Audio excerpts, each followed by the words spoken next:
মালা, তোরে মেলা দিন হইছে দেখি না।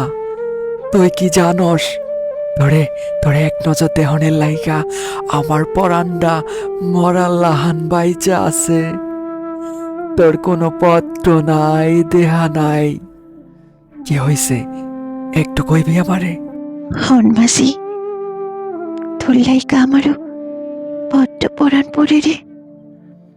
আর কেটা জানি আমার বাজানের কাছে কুইয়া দিছে তোর লগে আমার পিড়িত। তখন বাজান আমারে কসম দিয়া কইছে, তোর লগে যদি আমি যোগাযোগ করি আমি হ্যাঁ মরা মুখ দেখুম। এখন আমি অসহায়, আমার কিছু করার নাই রে মাসি, কিছু করার নাই।